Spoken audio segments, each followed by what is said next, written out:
Assalamualaikum warahmatullahi wabarakatuh.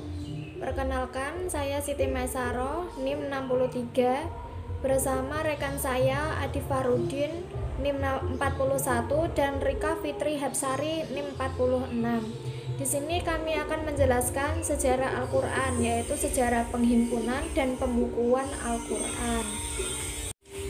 A. Sejarah Al-Qur'an. 1. Pengertian turunnya Al-Qur'an. Al-Qur'an merupakan wahyu Allah yang diturunkan kepada Nabi Muhammad SAW dengan malaikat Jibril sebagai perantaranya. Asal mula turunnya Al-Qur'an pada malam Lailatul Qadar di bulan Ramadan, tepatnya pada malam hari Senin tanggal 17 Ramadan tahun ke-40 dari usia Rasulullah, 13 tahun sebelum hijrah, bertepatan dengan bulan Juli tahun 610 Masehi. Kemudian setelah itu turunnya berlanjut dan berangsur-angsur sesuai dengan kejadian dan peristiwa selama kurang lebih 23 tahun. 3. Ayat pertama dan terakhir. Turunnya Al-Quran Al-Karim secara bertahap ditandai dengan terjadinya peristiwa yang dialami Nabi Muhammad ketika beliau sedang beribadah di Gua Hira. Waktu itu Jibril datang menyekap Nabi sambil mengatakan Iqra, bacalah pada setiap kalinya. Dan Rasulullah menjawabnya, Ma ana biqori, saya tidak bisa membaca. Pada dekapan ketiga kalinya Jibril membacakan kepada Nabi SAW surat Al-Alaq ayat 1-5. Sedangkan mengenai ayat terakhir yang diturunkan, para ulama berbeda pendapat. Sebagian ada yang mengatakan bahwa ayat yang terakhir turun adalah surat Al-Baqarah ayat 281. Sedangkan sebagian mengatakan bahwa ayat yang terakhir turun adalah surat Al-Maidah ayat 3. 2. Cara-cara turunnya Al-Quran. Berdasarkan hadis yang diriwayatkan dari Aisyah radhiyallahu anhu menerangkan bahwa Haris bin Hisham pernah bertanya kepada Rasulullah mengenai cara-cara turunnya Al-Quran, yaitu 1. Rasulullah sama sekali tidak melihat malaikat Jibril alaihi wassalam. Wahyu tersebut hanya berupa suara yang amat kuat. Kemudian ketika suara tersebut hilang, beliau telah dapat memahami dan menghafalkan wahyu yang disampaikan oleh malaikat Jibril. Yang kedua, malaikat Jibril datang kepada Rasul dengan menjelma sebagai seorang laki-laki dalam bentuk manusia biasa, sehingga Rasulullah dapat melihatnya dengan nyata. Malaikat Jibril lalu menyampaikan wahyu itu kepadanya dan beliau dapat memahami dan menghafalkannya. Hikmah turunnya Al-Quran secara berangsur-angsur. 1. Untuk memantapkan ayat itu dalam hati Rasulullah, karena cara seperti demikian lebih memudahkan bagi beliau untuk dapat menerima, memahami, dan menghafalkan dengan cepat ayat itu. 2. Untuk mengkokohkan hati Rasulullah dan memperkuat tekadnya dalam berjuang dan menjalankan misinya, terutama saat-saat memerlukan suatu penyelesaian bagi masalah-masalah yang dihadapinya. Maka ketika itu turunlah ayat untuk memberikan penyelesaian bagi masalah tersebut. 3. Untuk mendatangkan ketenangan hati, pelepas derita, membangkit semangat perjuangan dalam melaksanakan dakwah. 4. Menetapkan dan menerapkan hukum samawi secara tadarruj atau selangkah demi selangkah dalam kehidupan manusia sesuai dengan kebutuhan dan perkembangan dinamika masyarakatnya masa itu. Sejarah pengumpulan Al-Quran. 1. Pengertian pengumpulan Al-Quran. Ada dua pengertian tentang pengumpulan Al-Quran.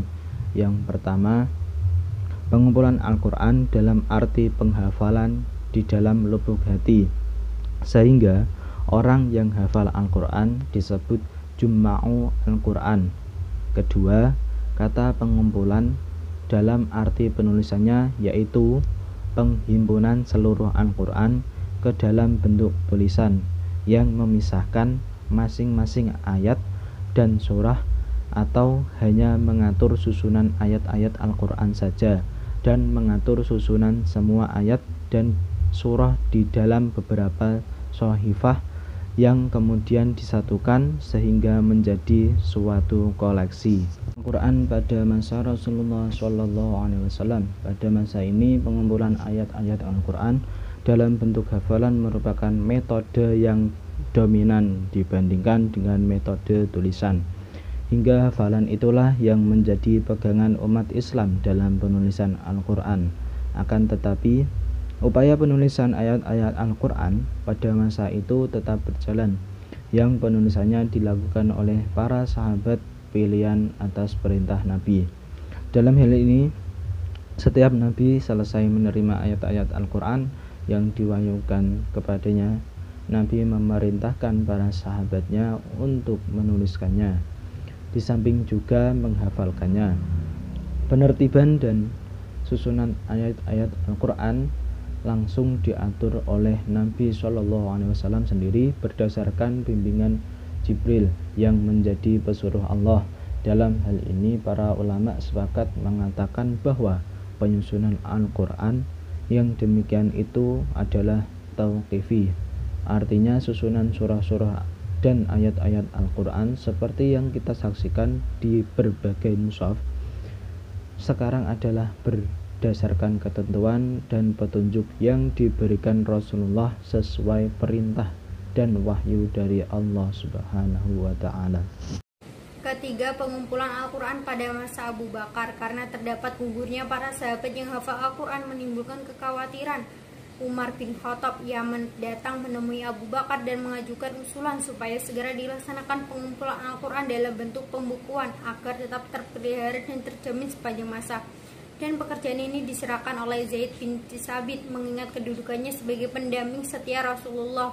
Juru tulis wahyu yang keenam berakal cerdas dan senantiasa mengikuti pembacaan Al-Quran dari Rasulullah dengan bersandar pada hafalan yang ada dalam hati para lufat dan menelusuri catatan ayat-ayat yang ada pada para penulis lainnya. Akhirnya Zaid berhasil menghimpun catatan-catatan yang berserakan itu ke dalam satu naskah yang kemudian disebut dengan Mushaf Al-Quran. Setelah Abu Bakar wafat pada tahun 13 Hijriah, Mushaf Al-Quran selanjutnya dipegang oleh Khalifah Umar bin Khattab, dan sepeninggalannya Khalifah Umar, Mushaf Al-Quran itu disimpan di rumah salah satu putrinya yang bernama Siti Hafsah radhiyallahu anhu. Kemudian pada permulaan pemerintahan Khalifah Utsman, mushaf itu diminta dari tangan Hafsah radhiyallahu anhu.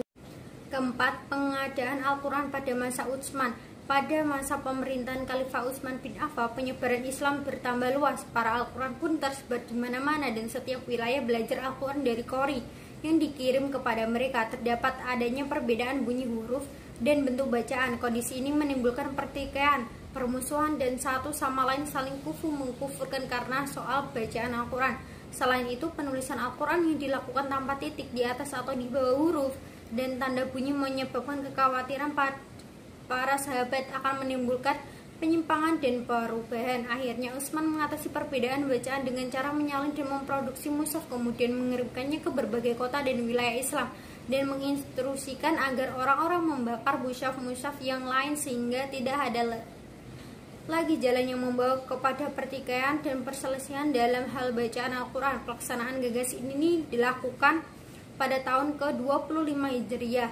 Setelah pekerjaan ini selesai, lalu Khalifah Utsman menyerahkan kembali mushaf yang asli itu kepada Hafsah radhiyallahu anha. 5. Penyempurnaan tulisan mushaf Utsman. Penulisan ayat-ayat Al-Quran dari sejak pengumpulan, pembukuan, serta pengadaan dapat dikategorikan sebagai tulisan kufi. Penulisan tersebut belum diberi tanda perbedaan huruf berupa titik dan tanda bunyi, dan juga tanpa pemisah satu ayat dengan ayat lain.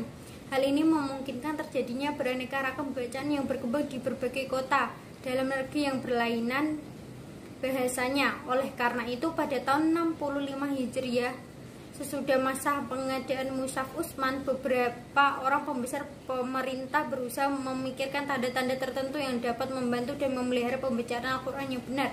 Upaya perbaikan bentuk penulisan berangsur-angsur dari generasi ke generasi hingga mencapai puncak keindahan pada akhir abad ke-3 Hijriah. Lalu pada permulaan abad ke-5 Hijriah terjadilah penulisan tanda-tanda pada tiap-tiap kepala surat, peletaan tanda yang memisahkan ayat, membagian Al-Quran menjadi juz-juz, dari juz dibagi menjadi kelompok ayat, dan dari ayat dibagi lagi menjadi arbah atau perempatan.